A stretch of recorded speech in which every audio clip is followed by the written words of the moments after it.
Hello world, I'm Aditya. हमारे metals and non metals wise series का दूसरा पार्ट आ गया है। आज की वीडियो में हम लोग देखेंगे कि मेटल्स ऑक्सीजन के साथ कैसे रिएक्ट करते हैं। तो चलिए बिना किसी देरी के शुरू करते हैं। तो मेटल्स ऑक्सीजन के साथ कैसे रिएक्ट करते हैं, इसको जानने से पहले हम लोग को वैलेंसी के बारे में जानना जरूरी है। वैलेंसी तो वैलेंसी होती है कि इसके एक एटम के अंदर कितने इलेक्ट्रॉन्स दिए जाए या फिर लिए जाएं ताकि ये एटम जो है वो स्टेबल हो जाए। तो वैलेंसी जो होती है वो हमेशा पॉजिटिव होती है। तो देखिए अब हम लोग फर्क देखते हैं स्टेबल और अनस्टेबल में। टू ऑक्टेट रूल के अनुसार एक एटम की आउटर मोस्ट सेल में 8 इलेक्ट्रॉन से ज्यादा नहीं हो सकते हैं, है ना। 8 इलेक्ट्रॉन से फालतू नहीं हो सकते हैं एक एटम के आउटर मोस्ट सेल में। तो देखिए अनस्टेबल एटम वो होता है जिसकी 8 से कम होते हैं आखिरी उसमें आखिरी आउटर मोस्ट लेयर में 8 से कम इलेक्ट्रॉन होते हैं, जैसे 7 हो गए, 6 हो गए, ये हो गए, ऐसे हो गए। तो और स्टेबल वो होते हैं जिसके 8 इलेक्ट्रॉन्स होते हैं आउटर मोस्ट सेल में। तो देखिए तो यही फर्क है हमारे स्टेबल और अनस्टेबल में। चलिए अब हम लोग वैलेंसी टेबल की ओर बढ़ते हैं। तो एज तो कोई वैलेंसी टेबल होता नहीं है। मैंने यहाँ पे मेजर एलिमेंट्स की वैलेंसी लिख दी है ना। वैसे वैलेंसी हर एक उसकी होती है, ये सिर्फ मेटल्स की है। बस एक हाइड्रोजन का आप छोड़ दे।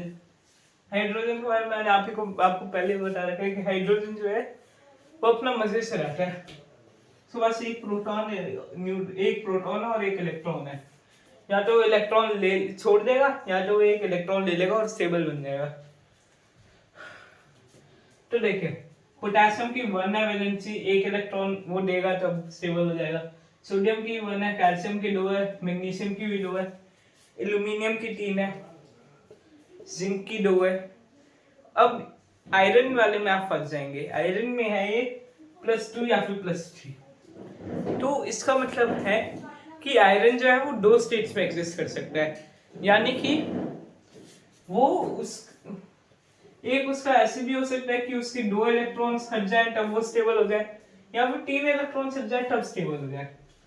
आगे बढ़ते हैं, टिन की 2 है, लेड की 2 है, हाइड्रोजन की 1 है, कॉपर मरकरी की 2 है, और सिल्वर गोल्ड और प्लैटिनम की एक है। एक है। चलिए अब आगे बढ़ते हैं और अब हम लोग कुछ एग्जांपल्स करते हैं रिएक्शन ऑक्सीजन की रिएक्शन मेटल्स। तो चलिए हम लोग आज का पहला सवाल करते हैं, यानी कि Fe+O2। Fe+O2 देखिए इस वीडियो में हम लोग बैलेंस करना ऐसे क्वेश्चन को सीखेंगे।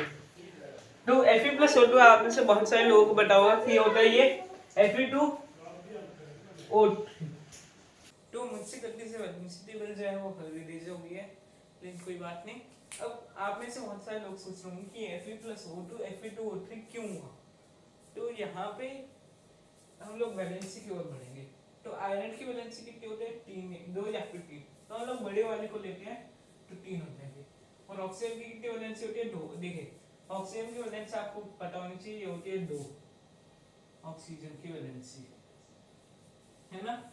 अब देखिए अब हम लोग इनकी वैलेंसीज को इंटरचेंज कर देंगे, यानी जो ऑक्सीजन की थी उसको हम लोग आयरन में जोड़ देंगे, जो आयरन की थी उसको हम लोग ऑक्सीजन में जोड़ देंगे। तो हमारा आंसर आएगा Fe2O3। चलिए अब इस इक्वेशन को बैलेंस करते हैं। तो चलिए अब हम लोग अपनी इसको बैलेंस करने की ओर बढ़ते हैं। तो Fe+O2 Fe2O3 होता है, इसको हम लोग बैलेंस कैसे करें? सबसे पहले हम लोग इसका मतलब समझते हैं कि यहाँ पर जितने हमारे सॉल्वेंट में मॉलिक्यूल्स हैं उतने हमारे आंसर में होंगे। यानी कि यहाँ पे अगर एक Fe का एटम है तो यहाँ पे, और अगर यहाँ पे 2 है तो हम लोग बैलेंस करने की जरूरत होती है। तो देखने से बैलेंस कैसे करेंगे? तो Fe+O2 = Fe2O3 हमें सवाल दे रखा है। तो हम लोग यहाँ पर क्या करेंगे कि Fe को हम लोग 2 मॉलिक्यूल्स कैसे बना सकते हैं? 2Fe लिखकर 2Fe+O2 = Fe2 O3 पर यहाँ पे, लेकिन यहाँ पे 2 ऑक्सीजन के एटम्स है और यहाँ पे 3 है।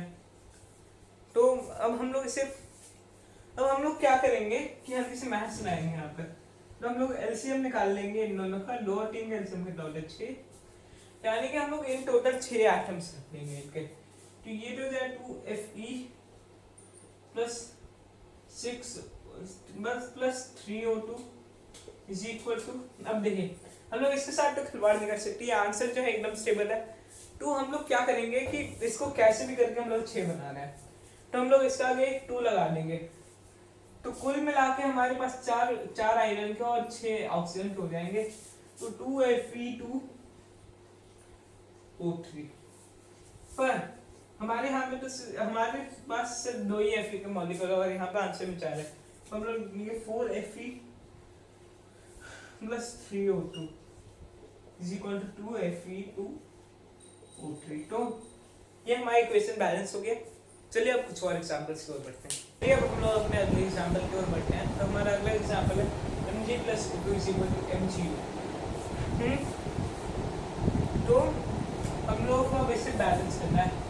तो देखिए यहाँ पे हमारे आंसर में बस एक ऑक्सीजन का एटम है, बट हमारे इसमें 2 ऑक्सीजन का एटम है और मैग्नीशियम एकदम ठीक है।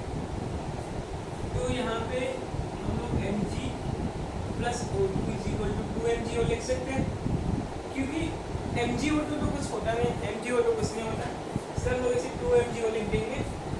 पर अब मैग्नीशियम के साथ बार हो गया, 2 मैग्नीशियम यहाँ पे, 1 मैग्नीशियम यहाँ पे, तो हम लोग 2Mg लिख देंगे। 2Mg plus O2 is equal to 2Mg। अब आपके दिमाग में एक सवाल और चल रहा होगा कि भाई हम लोग सीधे ऑक्सीजन क्यों ले रहे थे, हम लोग वो क्यों ले रहे थे। तो देखिए हम लोग एटमॉस्फेयर में ऑक्सीजन को सिंगल O की फॉर्म में नहीं पा सकते, O2 की फॉर्म में पा सकते हैं जो कि हमारा होता है ब्रीथेबल ऑक्सीजन, O3 की फॉर्म में पा सकते हैं जो कि हमारा होता है ओजोन, लेकिन हम लोग O की फॉर्म में नहीं पा सकते, इसलिए हम लोग हमारे सारी इक्वेशंस में O2 लिखते हैं। तो चलिए अब अगले एग्जाम्पल की ओर बढ़ते हैं। चलिए अब हम लोग इसी इक्वेशन को बैलेंस करते हैं। ये वाला काफ़ी ज़्यादा आसान होगा बैलेंस करने के लिए। तो हम लोग क्या करेंगे, zinc plus O2 is equal to ZnO। यहाँ से हम लोग साफ साफ पता चले कि ऑक्सीजन यहाँ पे 2 है और यहाँ पे 1 है। तो ZnO2 तो कुछ होता नहीं, तो हम लोग इसे डबल करने के तुम्हारा तो ये हो जाएगा हमारा 2 ZnO2 2 ZnO। लेकिन अब यहाँ पे हमारे सॉल्यूशन में 2 जिंक हो गए कभी और हमारे इसमें 1 जिंक है, तो हम लोग इसे डबल करेंगे तो ये डबल हो जाएगा, 2 Zn हो जाएगा डबल होकर 2 Zn plus O2 is equal to 2 ZnO। ये हमारा आंसर आ जाएगा। एक और एग्जांपल लेंगे, Na plus O2 is equal to 2Na is equal to Na2O। तो देखिए Na plus O2 is equal to Na2O में हम लोग साफ साफ पता चल रहा है कि यहाँ पे 2 ऑक्सीजन है, सॉल्यूशन में 1 है और यहाँ भी 1 सोडियम है और सॉल्यूशन में 2 है।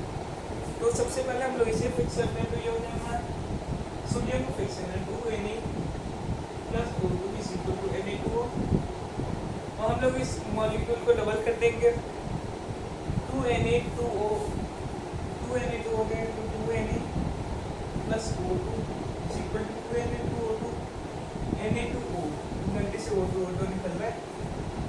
अब यहाँ पे 4 हमारे सोडियम के मॉलिक्यूल्स होंगे और यहाँ पर 1 है, तो हम लोग इसे 4 कर देंगे। 4Na plus O2 is equal to Na2। चलिए अब हम लोग देखते हैं कि नॉन मेटल्स कैसे रिएक्ट करते हैं ऑक्सीजन के साथ। तो चलिए अब हम लोग अपने अगले एग्जांपल की ओर बढ़ते हैं। तो नॉन मेटल्स कैसे रिएक्ट करते हैं ऑक्सीजन के साथ। तो जब नॉन मेटल्स रिएक्ट करते हैं ऑक्सीजन के साथ तो ये एक एसिडिक ऑक्साइड बनाते हैं। एग्जाम्पल के तौर पर हम लोग लेंगे C+O। ये मतलब सबसे ज़्यादा आसान एग्जाम्पल है इस क्लास से। ये हो जाएगा हमारा सीधे CO2, इसको कोई दिक्कत वाली बात नहीं, सीधे CO2 हो जाएगा। चलिए आज का आखिरी एग्जाम्पल लेते हैं N2 + O2 is equal to N2O। तो अब इसे करना है, हम लोग बैलेंस करना है इक्वेशन को। वैसे ही करेंगे तो यहाँ पे ऑक्सीजन की मात्रा में टुकड़ा हो रहा है, यहाँ पे लो है, यहाँ पे 1 है, तो हम लोग इसे 2N2O कर देंगे।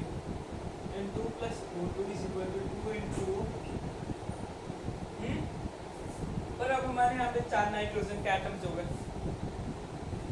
तो हम लोग इस N2 को डबल कर देंगे तो ये हो जाएगा हमारा 2N2 plus O2 G12 O। तो चलिए आज की वीडियो के लिए बस इतना ही।